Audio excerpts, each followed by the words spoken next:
So your mother warned you about going across that field. Don't go across that field. She would say to us.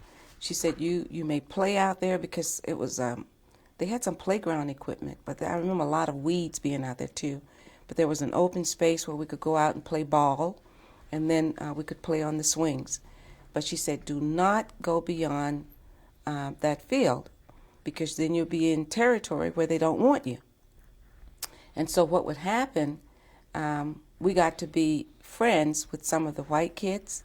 And so what would happen, the kids would come over, the white kids would come over to the field where we were playing the ball and play with us. And that's how we got to mix and mingle with white children at that time. Okay. Because we weren't allowed to. So they could come over if they wanted to, but they could come over to the field where we were, but they didn't come over to our neighborhood, and we didn't go over to their neighborhood. okay. As a matter of fact, I never went through that neighborhood until probably after I had graduated from high school and was in college. And when I came back, we had moved from that area, but I wanted to see what it was like, so I drove over that way. Well, I had a friend to take me over that way to see what it was like. Now, was there a difference in the way the communities looked? There was a difference in the way the communities looked because the black side was the poor side, and the white side was the green side, the richer looking side. We were told when we were growing up to when you would walk from the neighborhood to walk close to the homes. Don't walk out towards the sidewalk. You walk close to the buildings or closer to the homes.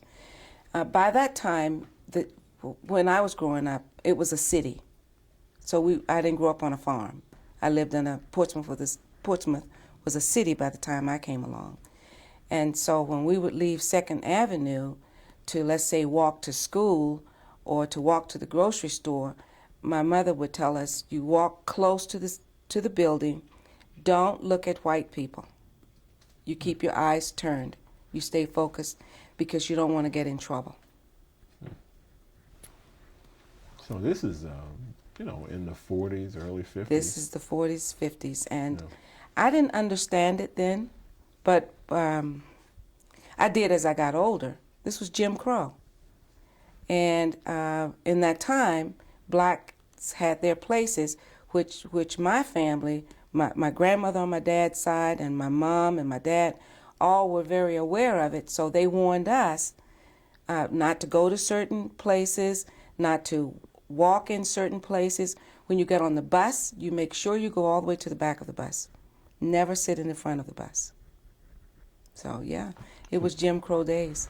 Did you have to enter the bus from the back door, or did you? No, you enter the bus from the front, and you go in, you put your money in, and then you walk to the back. And you pass seats, and in the back, sometimes the back would be full. People would be standing up, and there would be seats in the front, but you couldn't dare sit in those seats in the front.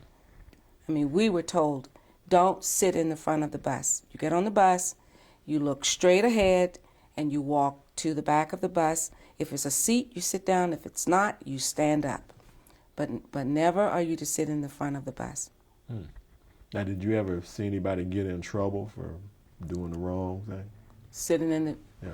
I know. I cannot remember seeing anyone get in trouble for sitting in the wrong or doing the wrong thing. But I can remember, maybe I'm going a little ahead of myself. In terms of the bus, when I went to college, I would ride the Greyhound bus, and I have things that I can tell you about that. When okay, I was, we'll get to that. Right. But when you were little, you never saw anybody really get in trouble. When I was little, I didn't see anybody get in trouble for doing anything. I'm sure it was happening, but I didn't see it. Okay.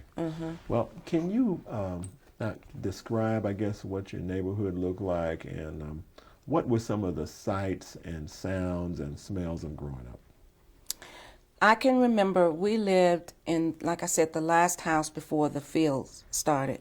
Well, just on the right side of our home, the man next door had a garden. I think he owned the property. He lived on our left, but on the right he had a large garden area. And I can remember us going out in that garden area and getting tomatoes. and eating tomatoes right off the vine. I can remember the smell of hay in the farmhouse, because he still had a little farm, like in his barn. I can remember the smell of hay. Now, why he had hay, I don't remember. Maybe it was just for some animals that he had. But I remember that part, and I remember on the corner, going the other direction towards the ballpark, right on the corner from my house was Mr. Mack's store.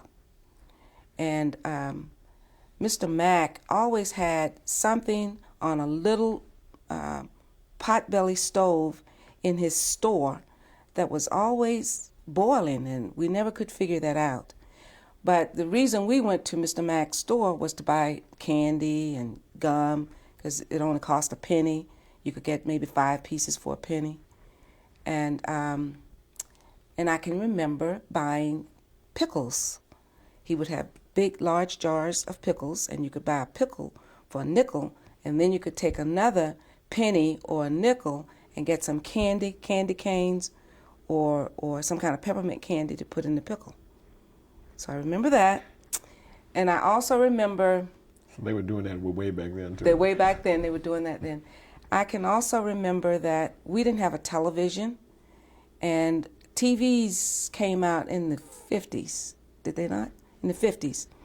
And so the first TV that came out wasn't our TV. It belonged to a neighbor that lived around the corner that had, I think there were 2 children that lived in the home, probably close to my age. And the parents would allow us from our home and a few other kids in our neighborhood to come over to their home to watch TV, watch certain shows like Howdy Doody Time, like Roy Rogers. These were the television shows that we were watching about that time. And then I can remember when we finally did get a TV, there were shows that came on like Amos and Andy, which I did not like Amos and Andy. I remember bits and pieces of I Love Lucy. Didn't like that either. And I think the reason I didn't like them because Amos and Andy, they were doing hurtful things. And the same thing with Lucy, she was always hurting herself. My favorite shows to watch were shows like Roy Rogers and Dale Evans and Howdy Doody, and watching with Mickey Mouse. Mickey Mouse Club. The Mickey Mouse Club, that was a favorite because I think that was like a dream. Everybody wanted to be like the singers on Mickey Mouse in the Mickey Mouse Club. So those are the kinds of the things that I remembered. I remember there was a cemetery not far from our home. And we as kids made ourselves afraid to walk by the cemetery. So when we got to the cemetery, we would go across the street to walk on the other side of the street, never on the side of where the cemetery was. So you say you as kids made yourselves afraid? We made ourselves because our parents didn't tell us don't walk near the cemetery, but we as kids say, well, everyone over there is gone, dead. We don't want to be over there. You know how kids tell stories. Were there any ghost stories?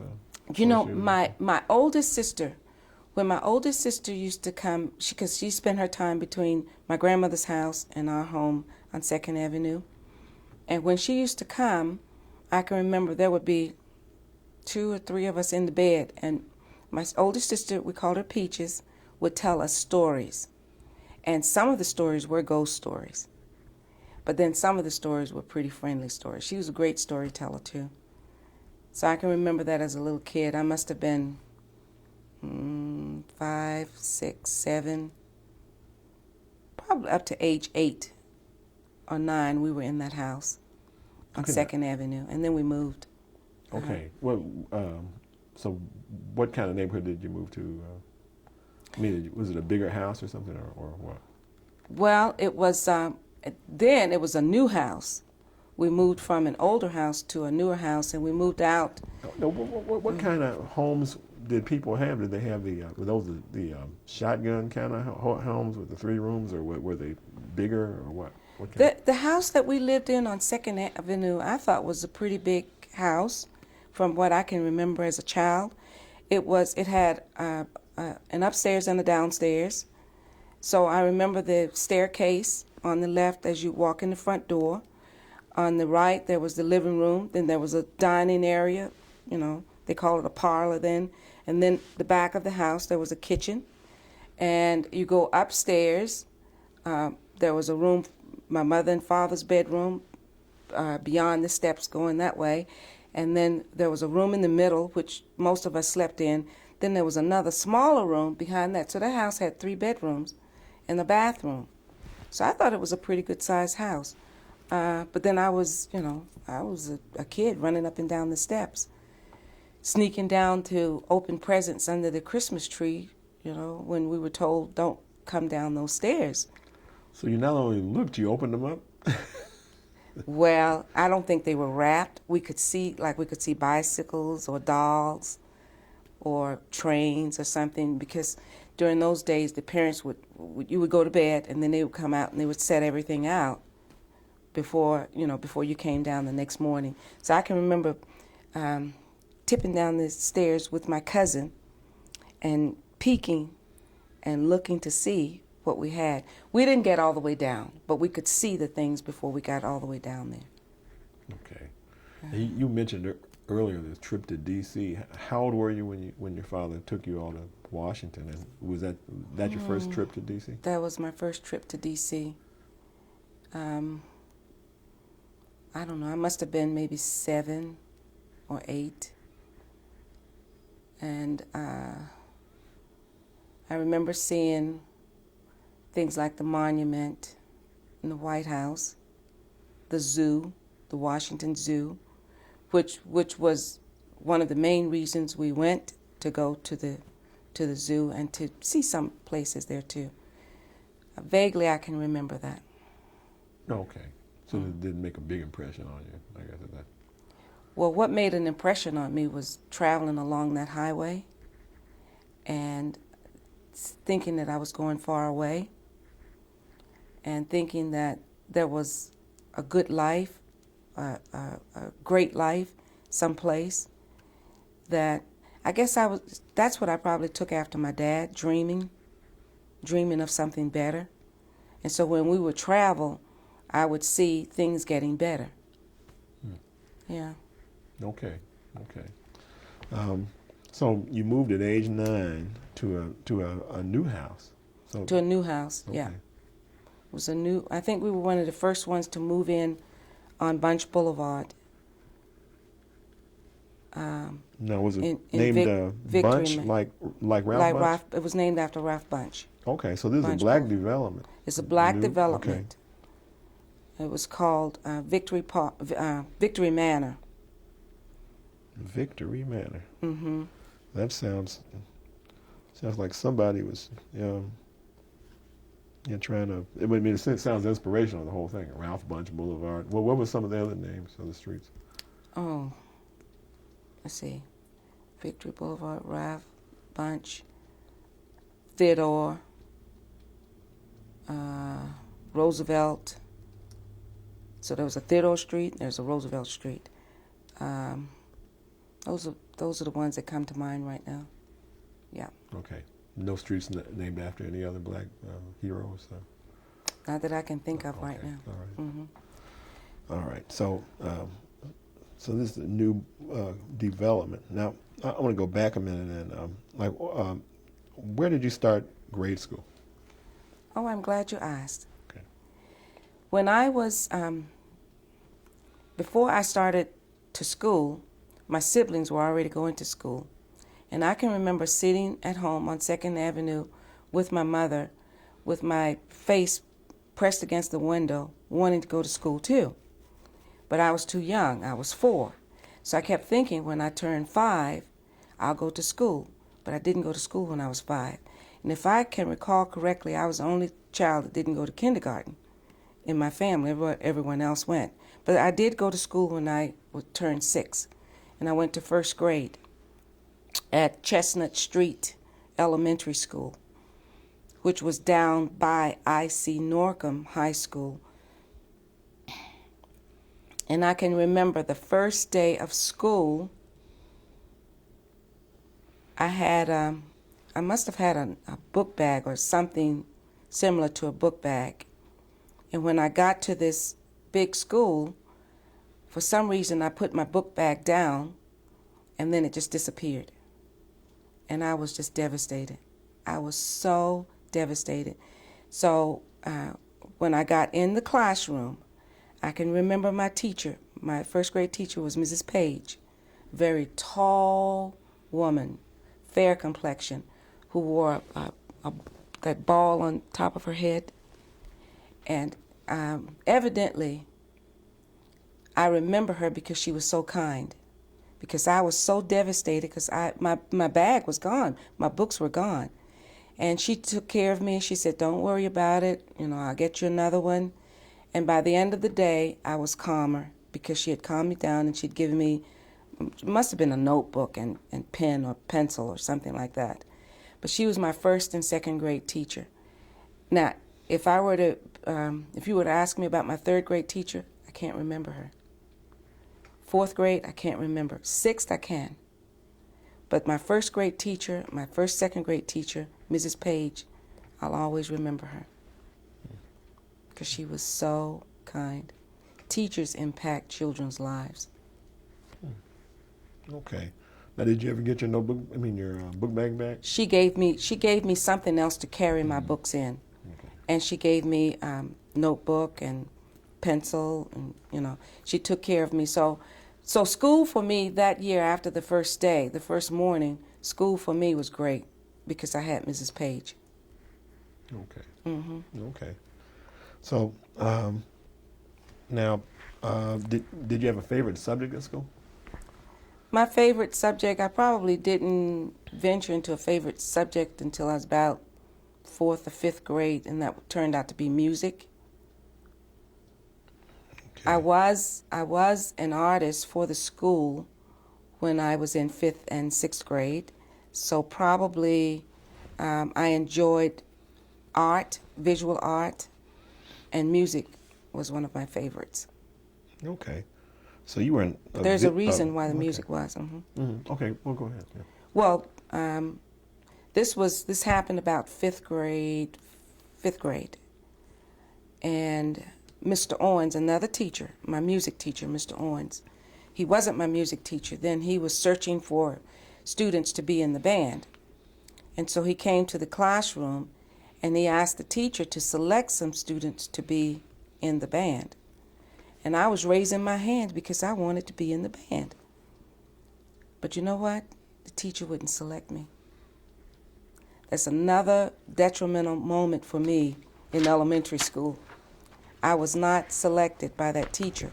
And so this time, I cried and I went home, and my mother said to me, "What's wrong? What happened?" And I said, "Well, I really wanted to be in the band, and teacher wouldn't select me, and Mr. Owens asked the teacher to select some students."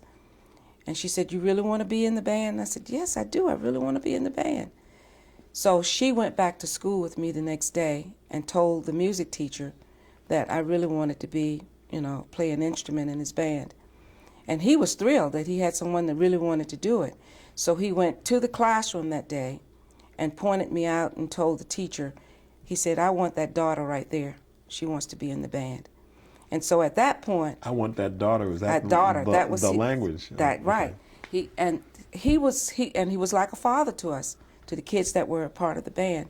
And so from that moment on, Mr. Owens, a music teacher, became another significant teacher in my life. First was Mrs. Page, and now it's Mr. Owens, because he took his time. He took time to come and get me from that classroom. He asked me, he said, "Well, what do you want to play?" He said, "Well, why don't we put you on the clarinet?" I said, "Okay." So my dad got me one of these long silver clarinets, and I played it, and eventually they got me another kind of clarinet. But I started playing when I was in the fifth grade. So by the time I was in the seventh grade, I was playing with the high school group because I perfected the instrument. I really wanted to play it. Then when I got to high school, I played with Norfolk State with the college group. So you were a step ahead. I was a step ahead, and music became my favorite subject, and I said that I wanted to go and graduate from high school, and then I wanted to learn to teach music like Mr. Owens, because I wanted to one day teach at the same school where he was teaching at that time. So that's how music became my favorite thing. And art probably eventually became a subject that I didn't like as well, because, as I said, I was the artist when I was in fourth grade, fifth grade, and sixth grade, and getting good grades, A's in art. But then when I got to seventh grade, and my penmanship was very good, when I got to seventh grade, the teacher, for some reason, gave me a C in art, saying that I couldn't do it. See, they can make you or break you. So then that discouraged you from that discouraged me from visual art. It really did, but I stuck with the music piece of it. Okay. I stuck with the music piece of it. Okay. Now, let's see. Now, so you went to, I guess, Chestnut Street until. Now, did you have middle school, or did you go right to high school? No, I went to Chestnut Street School, and then I went to when the family moved. I went to I think it was called South Elementary School, and that was in Chesapeake. And then I had to ride the school bus to school. So I went there for the balance of my elementary years. And then when I went to, when I got to seventh grade and eighth grade, I was at Crestwood High School, and Crestwood High School had a section for junior high school kids, seventh grade and eighth grade hallway for seventh and eighth grade students. So I was in the building, but I was in the junior high school section. And then I went to Crestwood High School for 9th, 10th, 11th, and 12th grade. Okay. Now, when you changed grade schools, it didn't affect your music instruction at all, or did it? I mean. Well, actually, I didn't start the music until I got to South High School. I mean, okay, South Elementary School. Okay, so the teacher that recruited you to play the clarinet was in South. At South Elementary okay. School. All right. Okay. All right. Now. Okay. So then you went on to Crestwood High School, and then finished off. Now, were you involved in high school clubs or anything, or did you run for office, student government, or? I was involved in the band. I was involved in the choir. I was involved in the business club. I was involved in the home ec club, home economics club. As far as student body officer, I didn't run for student body office, but I did run. I was a queen one year, and that was my junior year in high school. Were you the prom queen, or what do they call it? No, I was a prom attendant, but okay. I was the queen for the music department. Okay. So I got to be an attendant for the homecoming queen. Okay. But so my involvement in high school was more in the music area, and that was my buy-in, because I wanted to be Mr. Owens. Okay. So now, did you get a chance to go to all the football games and that sort of thing and play? Went to all of the football games, played with the band in all of the football games, went to all of the festivals. As I said, in high school, because I had worked so diligently on this instrument, I was able to play with the college group in high school. Ended up in first chair clarinetist in the 11th grade. So by the time I got to college, I was ready to play with the college group as well. Okay. Did you have a particular favorite kind of music that you played? Then I was really into, we did a lot of the marching songs. We did a lot of the, what was contemporary classical music then, for the concerts and for the festivals. Like, So, what would you consider? I mean, like Beethoven and Brahms, Tchaikovsky, John Philip Sousa on the for the band, for the marching pieces. So yep, those were the days. now, did you play any music by black composers growing up in high school? Not that I recall. Not that I recall. Okay.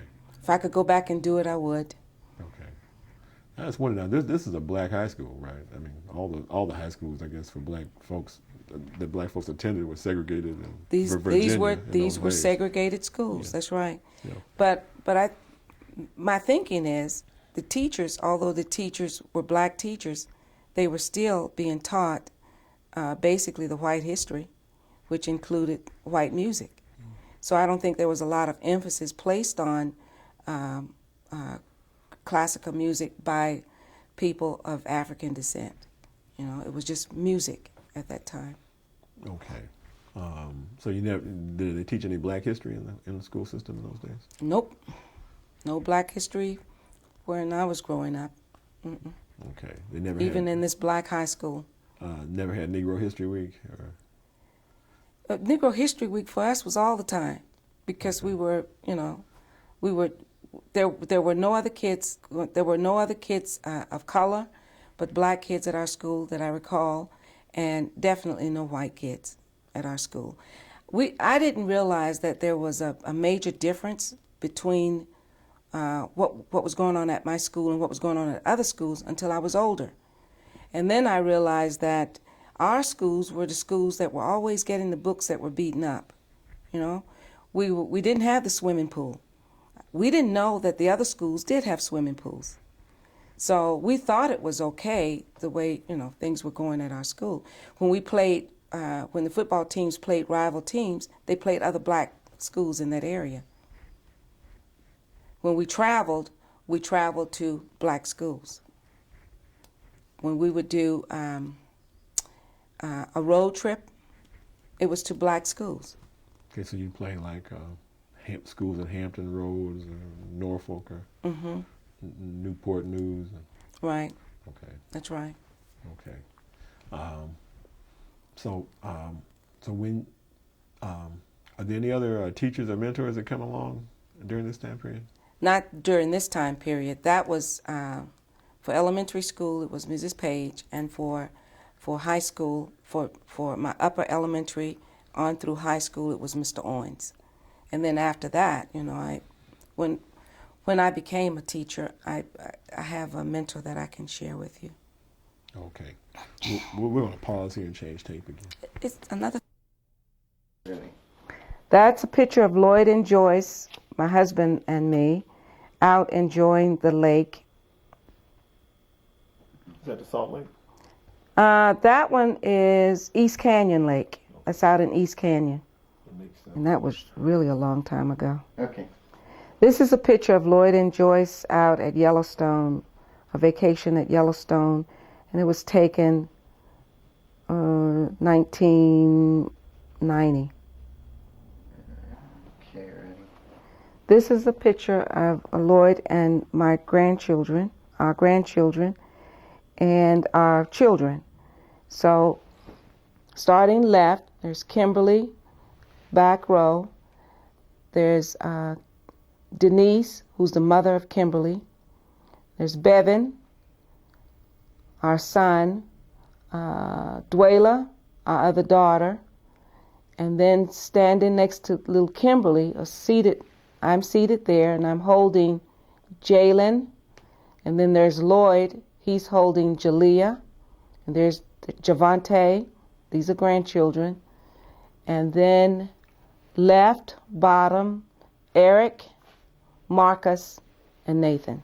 So those are children and grandchildren. Okay, ready?